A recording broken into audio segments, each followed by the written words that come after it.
Welcome to the Authentically You podcast, where real conversations lead to real growth. Want to ask you a question today. Are you flexing your faith? Are you flexing your joy? Are you flexing who you authentically are? If not, why not? So, today we want to keep it real. And I want to ask you not to be so afraid to be yourself. And I want you to be assured that as you walk into the room, you are an atmosphere shifter. So be empowered today as we begin to share some wisdom and some knowledge. I want to begin by encouraging you to apply meaningful self-care. So what is meaningful self-care? Well, I'm a visionary and I love my Starbucks. And I love that, what they call it, the cold protein foam on the top. Well, meaningful self-care to me, and my favorite latte, that chai latte, I like having that foam on the top. And that foam represents, or it symbolizes, you prioritizing yourself first. And so with self-care, we need to make sure that we are taking care of ourselves. And we want to focus on making sure that you are not putting yourself last. Even though that latte is good to the last drop, it's that foam that really brings the protein. It's what gives me that good feeling. And it's also a reminder to me that that first sip is the lasting sip. It tells me keep going. And so I want you to prioritize yourself and take self-care as a necessary selfishness. Yes, self-care is necessary selfishness. Also, I jotted down a note that I want you to be encouraged as well, that you seize your season. I know we're in a new year. I know this is a new season for many, but seize your season. Don't let season run you. Seize the moments of your life. Take the time to spend time on the things that are important to you. And then also, I want you to be intentional about your living. No lolly-dolly, no going around the same issue over and over again. Take the time to be intentional. Sit down and map out your day. I always start with a centering moment. That means I start every morning with prayer, worship, and praise. For me, that works. That centers me. And then I also want to tell you that you owe yourself the love that you so freely give to others. I want you to be mindful that you got to stop doing for others what you won't do for yourself. You have to remember that you are the most important person in this world, because if you take care of self, you're able to take care of everybody else. And so as we begin to move into this new year, I want you to promise yourself that you are going to prioritize your needs, your desires, your happiness over everybody else. Doesn't mean you're not going to care and love for anybody else. Them children are going to be there. Hubby's going to be there. That important person in your life, that career, those academic achievements, they are going to be there. But I want you to look in the mirror and I want you to tell yourself that you are important. Look in the mirror and say, you are important. Look at me right now. I want you to see that I'm serious. You are extremely important, and I want you to take care of yourself. So carve out and claim the time to care for yourself, and also be the one who brings the kindle to your own fire. Don't wait for somebody else to put the kindle to your fire. Be your own kindle. And then also, I want you to know, here's a quote: self-care is giving the world the best of you instead of what's left of you, right? Let's give the best of you because you have provided self-care instead of giving people what's left in you. So remember, your life doesn't have to be perfect to be beautiful. You can be beautiful. You can be authentically you. And life is just not perfect. I really like to know if you know somebody that it has a perfect life. Do you know anybody that has perfect life? If you do, put that in the comments because I'd like to know. What is a perfect life? I want you to live your life authentically. I want you to live with great self-care, and I want your mental well-being to be intact. And so today, since I'm shifting to some mental wellness, I have a special guest today, and it is Nakisha Kenny Fruitel. Hey, this is my girlfriend. Let me tell you how we met. So, first of all, her husband and my son, they were friends. And then I had the opportunity to be in this millionaires club. And I'm telling you, this woman can work a crowd. She knows how to diffuse conflict resolution. She held her peace when people were getting upset. And there was something about her that really, really, really just drew me in. And I thought, wow, there's something special. Then later in years, I was asked to go to her Jesus Plus Therapy Equals Healing group, where I was able to pray for women, to love on women, to hear their stories, and also to hear her speak. So I want you to welcome today Nakisha Kenny Fruitel. Wow, what an introduction. It's all real. It's all true. Thank you so much for having me. I feel so blessed to be here, and I mean that. Yes. Yeah. Tell them a little bit about yourself. I know you have. Oh, my goodness. You got license, you got education, you got a business, you have a family. Yeah, so we don't spend all day. I am a mother of 5 children, beautiful children, 4 girls and a bonus son. I am a wife to my husband, Kyle Futrell. I am the owner of Elevated Mental Health Services, which is an outpatient mental health clinic that services all of Pennsylvania. Although we're here in Central PA, so we have a lot of local people who come in person, but we offer telehealth as well. And I'm a child of God. Yes. And I love my Lord and Savior. Yes, we do. And we ask his blessings upon this conversation now. Right now. Right now. Because we want to talk about pressing through when you don't feel like it. And I know that there are so many experiences that you probably have had, you probably have heard of stories for other people about pressing through when you don't feel like it. How does that topic relate to you? What does that bring to your memory? Wow. When you first told me about this topic, I couldn't help but to think about the time when I lost my breath. In the midst of it all, I can remember like it was yesterday because that was a real pivotal moment where my life changed.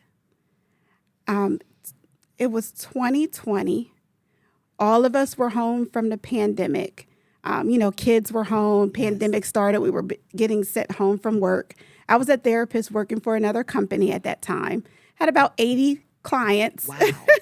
So we were sent home with equipment, which we never used before because all this telehealth stuff was new then. Yes. We were just trying to figure that out. And I just had a baby. My 6-year-old now was just a few months at that time. Wow. When we were sent home to work.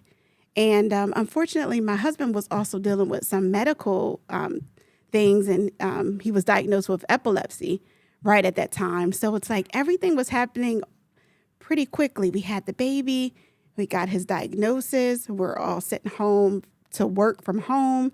So I'm not just working from home by myself.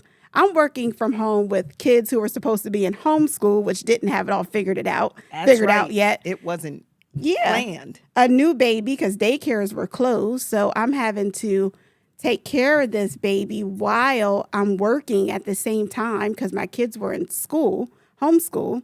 And my husband had a business, so he was outside of the house. He was one of the people who had to keep working through all this, outside.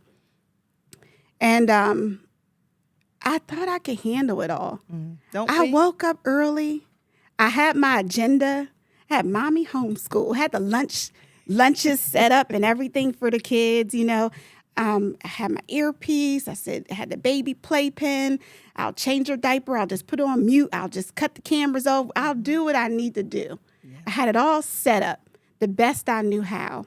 And it was working well for a while until the burnout started to happen. Talk about that. It just set in. It seemed like one day, it seems like now when I look back, like it was just one day it just hit me. And that's the part I remember the most, where I just felt a flush of overwhelmed, like an overwhelming feeling in my body. Now I know as a therapist, it's anxiety. It was rushing through me. I started to get hot. I was starting to like panic. My heart was kind of racing. And my job was demanding me a lot of things I felt like I was trying to deliver, but it was difficult with the situation I was dealing with. I was the only therapist who had kids, let alone an almost newborn. She was 4 months. So I felt like no one understood me where I was at. Anyway, the anxiety started to rush. I remember the day where I was having a hard time breathing. And I was like, I know this ain't a medical emergency. So I put the baby down. I told the kids, I said, I'll be back. I just went outside. I literally didn't go too far. But I went outside. And I was trying to catch my breath, and I was just trying to breathe in the air. I remember just breathing, and I started to cry. It was like an overwhelming cry, like, Lord, I am trying. I cried out, I'm trying to do it all. I'm getting the lunch prepared. I'm being the school teacher when the school don't have it together. I'm looking for curriculums for all ages, a third grader, a fifth grader. I'm trying to entertain the newborn. And then on top of that, I have 80 clients with mental health needs that also have stress through this pandemic, let alone my own health and my own safety at jeopardy with my husband working outside the home with the newborn. Talk about pressing and talk about layers. Girl, I was like, I said, Lord, what more is this what you have for me? Like, I'm a little confused. I know you called me to do great things. Yes. And I thought I was sitting in all that, but I don't know how great this is. And I just need feeling that. Yeah. So I remember the Spirit of the Lord whispered to me, and he said, breathe. So I took the moment and I just breathed in my nose. Do it with me. Yes. And out my mouth. It said, breathe. So I started to do some deep breathing. And I remember when my husband got home, I said, can you give me a minute?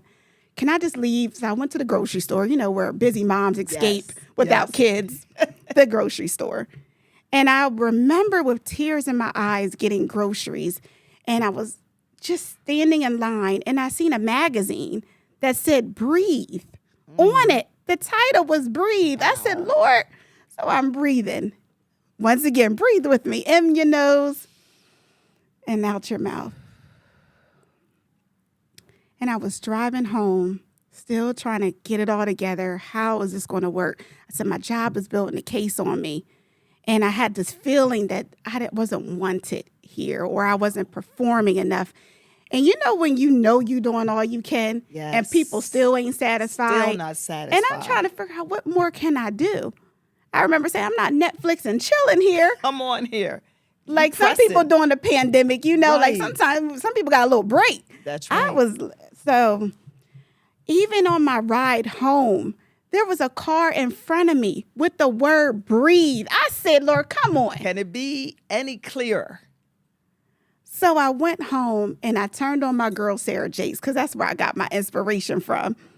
And she always has a word for me. And in that moment, it was like a rushing wind. I had tears falling down, and a message and a vision came to me so clearly. And I hope I don't cry when I speak this, but it's okay.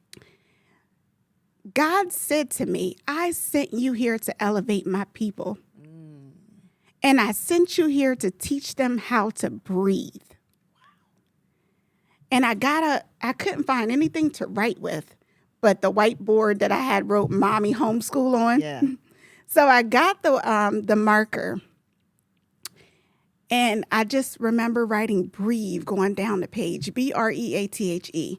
And it was a curriculum that was downloaded to me on how to treat people. It was like B, find the balance. R, get to the root. E, encouragers, who was for you, who was not for you. A, you have the ability to do all things through Christ who strengthens you. T, transform and transcend. H, healer within you. And E was elevate. And he showed me the vision of people standing in line waiting to be healed. And I knew that day that I had something bigger in store. Yes. Right? Definitely bigger in store, even in the midst of a time that you felt press and pressure. Here comes this divine intervention that says, I have something more for you. And how many people, even listening now, are in that place? And thank you for your vulnerability to share, because a lot of times people look at you on the outside and they think, oh, they have it made. But you were struggling. I mean, no one will ever know. And then to believe that shortly after that, I was fired from my job. I have never in my life got fired from anything. So I'm like, me fired from a job? And of course, the Holy Spirit had been talking to me. I had known they were kind of like, maybe I felt pressure. Yeah. I didn't know what was going to happen with the pressure. I thought maybe we can work on it. Let's see if we can find resolution. And I know my biggest need was like, I need someone to help me with this baby, because it was kind of hard to get everything done work-wise at the time they wanted it, while I was doing everything, with a 4-month-old baby. So I did get let go. I got let go from my job. Husband, epilepsy, kids home from school, newborn baby, fairly new marriage, Right.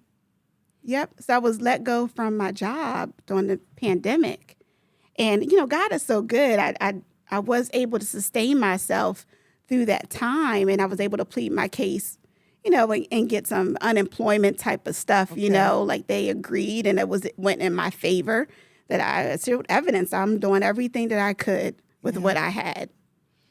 Yeah. And but that feeling. It was hard. And, the hardest part wasn't the financial part. The hardest part for me, and I remember talking to a minister of mine, and I was crying to him about it. I said, it's my clients. Because overnight, they had a therapist for 2 years, and overnight that therapist was gone. Wow. And I said, can I just maybe write a letter? Is there something that I could do? And I don't want to spend too much time on that, but it wasn't approved, and I felt very criminalized, and it was just hard that I knew that they had to go through a disruption of that sort when a lot of people are already dealing with abandonment. And I felt like that was hard for me. And I remember him saying, pray for them, because the Spirit of God can go into those rooms. Absolutely. And, God is so good when the journey going through that was something. Yeah. But when you're going through the pressing, when you're going through the hurt, it transforms you. That T in transform, that T in breathe, transform. Yes. I was being transformed. Something in me was changing. I was obtaining the oil to something that was going to that was needed for where I'm at now. Yeah.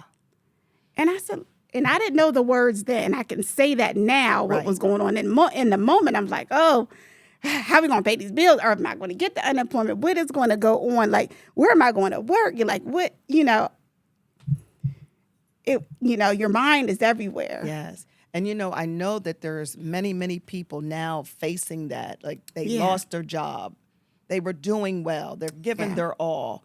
And now you're asking me to do even more with less. Right. But having a vision is so powerful.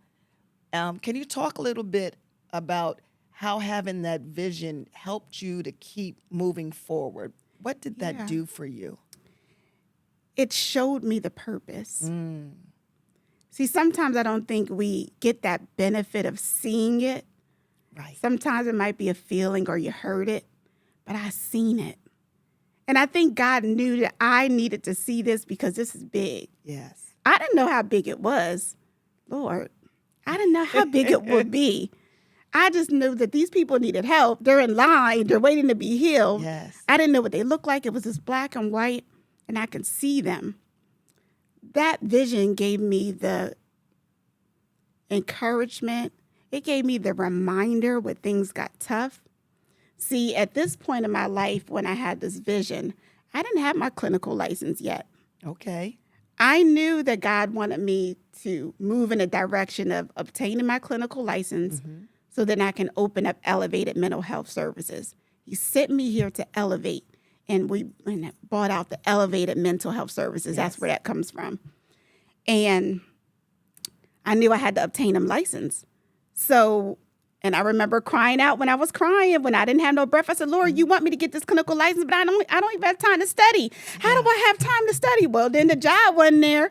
So sis, you got time. Might as well study. Look, I studied like it was my full-time job. I know that's right. I bought that book out. I invested in the tools. I remember my older kids coming up to me saying, Mommy, you still studying? You're going to pass that test. Oh. I had no cards out. I mean, I went through because remember when I first took the test, I was pregnant. Wow. And I failed by 3 points. See, that's a good point right there. Because a lot of times we feel that when we have a vision that everything's just going to be lined up, but there's something about how you attempt to do something. You do all that you think you're supposed to do. You study, you invest, and then you fail, but it's not failure. No. I knew it was required. Where I was going, I had to have the clinical license. I didn't have a choice. So I studied, like I said, like it was my full-time job. And when I went to take that test, I remember dressing up like how you dress today. I mean, I was suited and booted, okay? I remember going to that test center, and they were like, you're dressed nice. What's going on? I said, because when I leave out of here, I'm a supervisor. There you go. I don't know who's supervisor, but I'm a supervisor. That's right. You got to speak that into the atmosphere. Yep. And I didn't tell nobody I was taking the test because I said, Lord, if I fail again, I don't want to tell nobody. I'll just go take it again. But I passed the test, and I swear to you, I came out of that test center. I turned my phone on because, all the phones have to be off. It's secure. Soon as I turned my phone on, my phone rang, and it was my brother. He said, Keisha, where you at? I said, oh, no, I just took my test. And he said, well, I got something to tell you. I didn't even tell him I passed it yet. So I just took a test. And he said, you know that building I was looking at that I want to do a second daycare? Well, now it's available, but I'm not ready to move in there yet. And I know you were talking about starting your own business. There's an office space in there. Wow. So if you want to use it, you can. I just turned I said, Donnie, my brother, do you know I just passed my test? I said, what test? Because I didn't tell nobody. Right. I said, my clinical exam. I said, I just turned my phone on, and here you go offering me office space for the thing I just achieved because I just passed this test. Listen. I mean, we both did a praise. It was I know that's right. I said, Lord, I said, if you aren't showing me that you are real. Yeah, he is. Listen, you have just exemplified.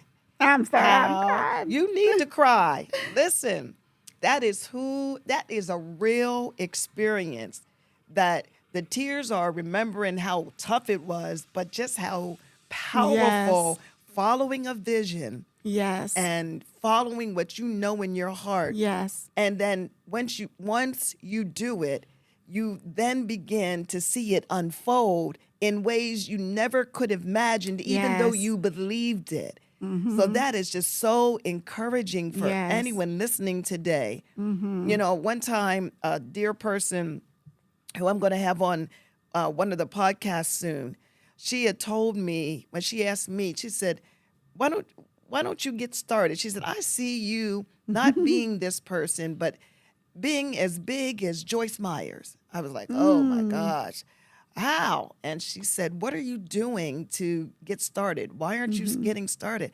I said, I don't have the money. She said, you don't need money. She said, you need faith and you need relationships. And I started That's from right. that day forward, Mm-hmm. just moving by faith, building great relationships, Yes. being consistent, Mm. and watching everything unfold. Because, like you, Mm-hmm. we do that studying. You know, we Yes. we we put in the work Mm-hmm. and watch it manifest. Yep. How powerful is that? You are right. She was right when she said that to you. That was good advice. Yeah, You just in the faith. yeah. Yes. Walking by faith and not by sight, not how we feel. Because actually, when you're in that press, it's painful. Yes, You it you is. talked about how when you're in that press, it's really what's transformation. It's being broken, so that you can learn from that Yes. brokenness, Mm-hmm. not because it's an area of failure, but it's an area really of triumph. Mm. This is you're trying, Yes. you're putting a little umph behind your Yeah. trying. And so Mm-hmm. now you triumph, and then Yes. you can say it was worth it all. Yes. And I kind of had that spirit of Esther. I was like, if I fail, then I fail, Yeah, because I have to try. right. Especially when you had the vision of all these Yeah. people that you didn't know who Yeah. was who were waiting Yes. and they needed help. Yep. Wow. So where are you today? Well, Where? okay. Yeah. Change gears, And- wipe the tears. So we have Elevated Mental Health Services started in 2021 officially. Started with just me. And today we have 10 therapists, one psychiatrist. I have an admin staff that do intake. We have a new office location, and a nice medical suite. all Can from you believe it? having this anxiety Yep. attack, right? And you didn't stop Yes. there. You did not allow that feeling, Yeah. that medical condition, Yeah. the stress from Yeah. lifing to keep you. There was something about that vision, Yeah. and then having confirmation of breathe, Yes. right? Yes. Breathe. That's something bigger. You had to Mhm. practice breathing before you could teach others to breathe. I'm so glad you said that. Yes, I had to learn. It's not just about the inhale and the exhale. It's like when I broke down that acronym, Yeah. it's going through all those layers when you're going through something. Yes. It's going through all the layers and it's through it. You can't go around it. Nope. You gotta go You through gotta it. go through it. And that is where a lot is being produced. And it is tough.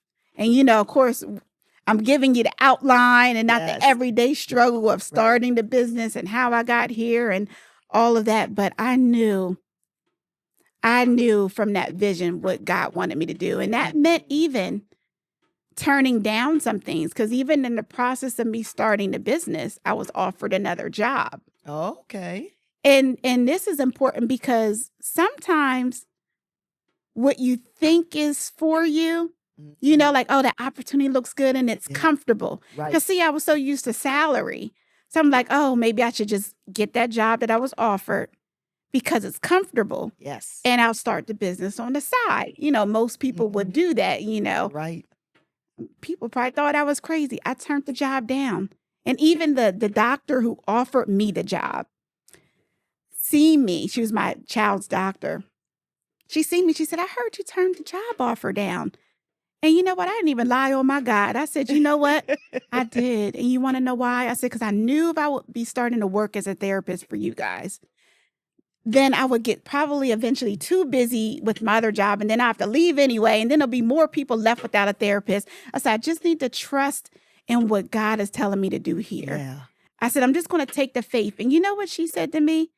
She said, you're a good therapist and I'm going to send you people. Wow. So instead of me working for her, she became my number one referral source. And she was referring people to me even before I took insurances. And this is coming from a doctor. Yes. Yes. So I stayed committed. I feel so honored to say it because I follow what God told me to do. Yes. I had so much faith that I declined the offer that felt comfortable for the uncomfortable Yes. because I knew this is what he wanted me to do. And then he used what you would have thought would have been against me, like, oh, you going to let this go down and not take this offer and then tell her the truth. Yeah. She probably don't want nothing to do with you, but worked out for my good. It did. Still sends clients to me today. See, Yep. this is what we call destiny helpers. And we need destiny helpers in our lives. Wow. And destiny helpers, they don't deter you from your destiny. So yes, you were destined to be a therapist, but Yes. not destined to be a therapist working for somebody else. Yes. You were destined. And if we're not careful, we will want to go to what is more comfortable, what looks like the best Yes. thing. But sometimes we just have to endure a little bit of uncomfortableness. And then we really will see how we get to be in that land of milk and honey. Yes. We really get to enjoy life to its fullest. Yeah. This is powerful. Your story is so Thank you. powerful. How can people connect with you? Yeah. So we have a website that's very interactive. You can leave me a message or inquire about services. It's www.elevatedmhs.com. That's elevatedmhs.com. Thank you so You're much. So, welcome. I'm going to have to ask you a couple questions about being authentic because you truly have been authentic in what you were saying, your transparency and vulnerability in sharing your story.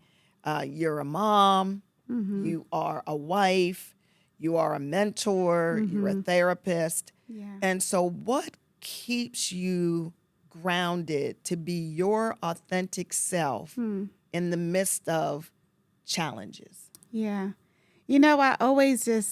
I'm just me. Everybody, even my employees say that, and I don't even call them employees. I call them coworkers. Yeah. Like we're all on the same level. I don't put myself on a bigger pedestal. And sometimes I think there's a space where maybe I should, and but I think what keeps me authentically me is just being real. And I know I'm using the same words. How can I say this? Being real with myself and knowing where I'm at and where I came from. And I just always had in me that I want to be an encourager. Yeah. So I want people to see me and be encouraged. And if that means me having to put down the walls a little bit to self-disclose things so we can have some commonality here, Yes. I'll do that. And that's what I love about our the Jesus Plus Therapy Equals Healing Women's group that we meet once a month in. That's a space where women are coming and they're putting down those walls and they're talking about the struggles. They're talking about the process. Yes. Right? And I can relate to that and be authentically me even in that space because I'm okay talking about the process. I'm okay saying I got fired. Yeah. And I used to be embarrassed at first. I don't tell nobody I was fired, but Right. they're going to think I'm not good enough for, to be hired or something. I don't know what you would think. But when you start talking about stuff that's real and authentic, then people match that same energy and they'll meet you there too. And now we're getting somewhere. I love that. Right? Yes. Now we're getting somewhere. Yes. Making some progress. Yes, yeah. Because sometimes I don't want to be all high and mighty on the back of my desk and you're Right. sitting right there. No, sis, I'm going to meet you right there on the side of that couch. I Let me move this believe in- desk out the way and sit right here now, That's right. And even with the way that I show up sometimes, I don't want to. I know I can come to my office dressed and suited, and I love my little different things, but sometimes I just show up a little bit more regular because I don't want anyone to feel uncomfortable, with that hierarchy. Right. Yes. Yeah. Sorry. Yeah. Was I on task? I feel like I answered the question, but I was all over the You place on with the task, question. sis. You on task. Because what I love, and this is even like this podcast, is Yeah. to meet people where they are. Yeah.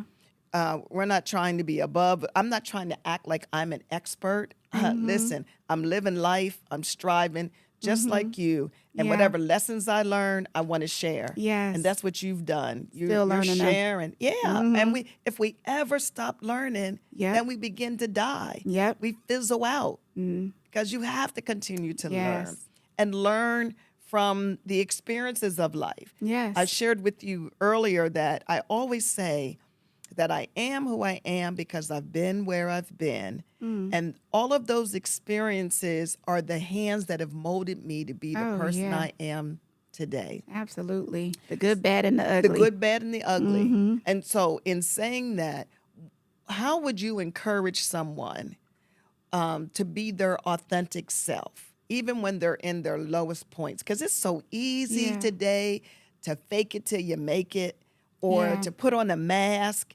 You know, we've all done it, that we wear a mask, we're feeling our lowest point, or maybe we don't feel like we fit in.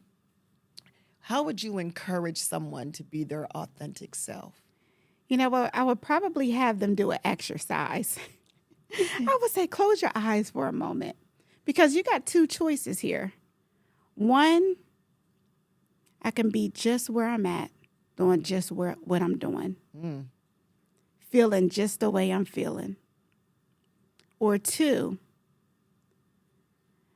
I can lower those walls.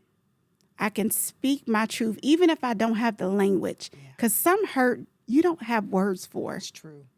And if it's just crying and that's what comes out, then cry. We'll figure out the language to it later, right? Yes. So you can let those walls down and you can ask for the help, right? Because I think the hardest thing of moving on is asking for the help. Yes. And sometimes, and most times, people are waiting. You'll be surprised at how many people are waiting to help someone. True. You know, like, oh, I didn't know if I should ask. I don't know if I should do this. You know, there are people waiting to be of service. There are. They're waiting. And I know you don't always see it. And it could be in the little things. So I would say to a woman, you know, or to anyone, letting those walls down, being a little bit vulnerable can give you another option instead of being stuck there. I like It can that. give you an option to move somewhere. Yes. And I'm hoping and praying that the right tools and the right people come in your path. So when you move in a direction of purpose. Yes. There. Right? Yes. And Yeah. purpose. Right. But you got to be real first. Because I can't help you if you ain't telling me what's going on. And like I said, sometimes you don't have the words. It could be, right. show me an emotion. Let's do some charades here. Where you hurting? Is it here? Is it in your belly? Well, if it's in your belly, it might be some anxiety. Let's talk about that, right? Yeah. There's ways of opening up and trying to figure out what it is that's really bothering me. But you got to be real. You got to be authentic. We have to identify that belief Yes. that's going on. And that's probably a negative core belief. You know what I mean? Yeah. That's right there. That's been planted real early in life. That said you weren't good enough, or that you're a failure, or that you're not worthy. Right? So only way we can get to that spot is if you let the walls down and you get real with you. Yes. Right? Get So I real can with be you. real with, so I can, be able to help, or anybody. Yep. Thank you for sharing that, because if we can be real with ourselves, Right. then we can be real for others. Right. And a lot of times we feel like we're being real for others, but if we haven't dealt with who we are, what we love, what we believe, Right. we become yes people for others, Yeah. or we don't know how to say no when we really want to, or we overextend ourselves and then Yeah. we become overwhelmed again. Yep. And It can so easily happen. Yes. And so I love that there's opportunity for anyone, even right now, Yeah. to identify within themselves and say, what is hurting me? What do I like? What don't I like? Right. What do I need to pull away from because it's just sucking the life out of me? Yeah. And what do I need to pour myself into more because that gives me gives Yeah. me life. Yeah, and I was thinking while you were talking, like how I got to this point, and what was I most afraid of when I didn't have the voice I have now? Yeah. What was I most afraid of being authentic? It was being judged. I was afraid of being judged. I was afraid of saying it out of my mouth what was hurting me, because there's something about when you identify something Yes. and you say it, now you got to deal with it, because Yes. sometimes we bury stuff, That's a good point. right? And what was the other thing I was thinking? Being judged. Did I say that? You Yeah, said being judged. Some fear. in rejection. Oh, yeah. And then also a little bit of, I think it's a little bit of embarrassment. I agree. You know, we go through that, like, because if people know that I'm dealing with this, because we put this mask on, you don't know. I used to say to people, everybody you meet is dealing with They're something. dealing with something. So it's okay. Like the first session with some people when I'm doing therapy is really hard because they got the guard up. They want me to see everything. No, it ain't okay. That's why you're here. That's why you're here. Right? Most likely. Most likely. So we got to get past the embarrassment, because I know I've been embarrassed to say some things that I'm going through, because, you know, y'all might see me like this and you probably don't think I ever went through that, or I go Right. through this. But no, sis, I be struggling sometimes. These kids be trying to get the gangster right out of me. These teenage girls. Talk Shoot, about I it. come right up in that Jesus Plus Therapy. Okay, y'all, I lost it. Yeah. You know, I told him that first story. I think the season that we did Jesus Plus Therapy, when you came as our guest, I remember telling that story. I was like, y'all, I had to act a whole fool up in this house.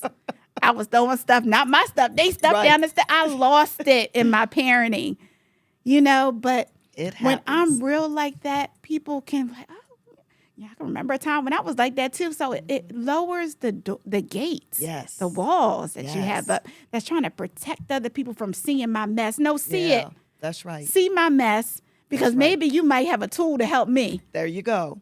I'm trying to be better. I don't know about y'all. And if I can get some help from you, Yes. then let's do, because it really should be reciprocal. Yep. And you know how the old saying is, if you're the smartest person in the room, you need to change rooms. Right. And yep. If I you know that's the have truth. life all figured out, then you probably need to go to another island.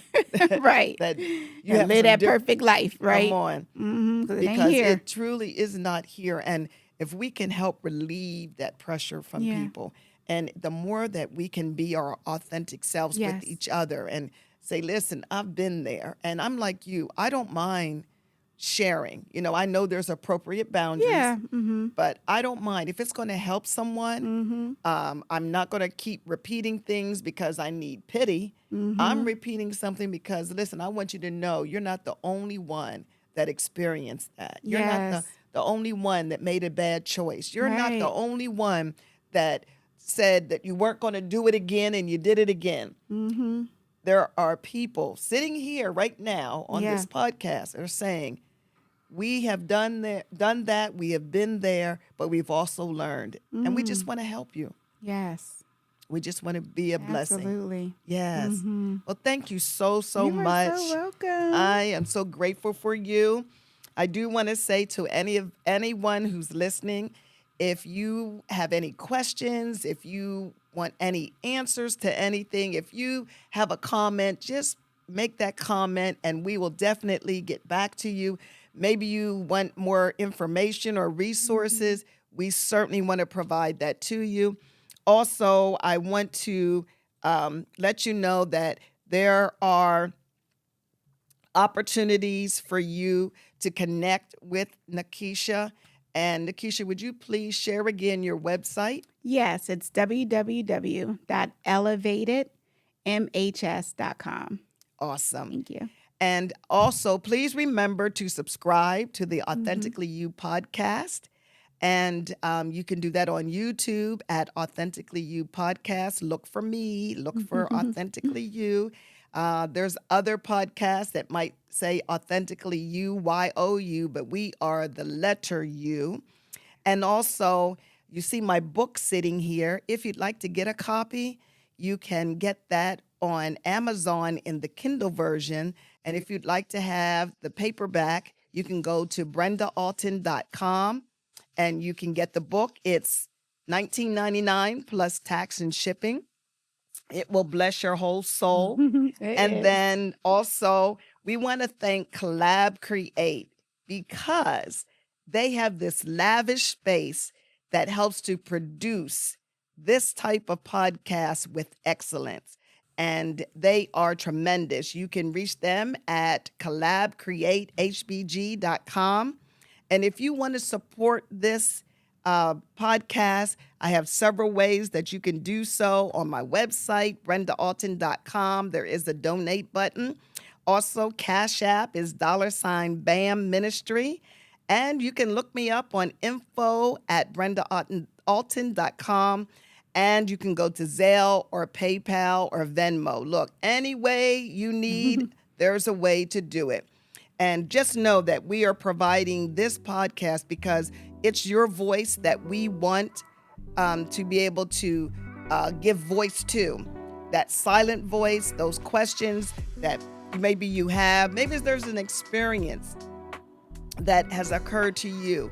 Write in, show us, tell us, make it plain to us, and myself and my team, we will definitely look it over and do our best to get some people in that we can talk about it. Remember, life is short, so live every moment so you have no regrets. And also, it's my pleasure to serve you. You can contact me at info@brendaalton.com or execassist@brendaalton.com. And I want you to know I'm giving you my best for your best. Be authentically you.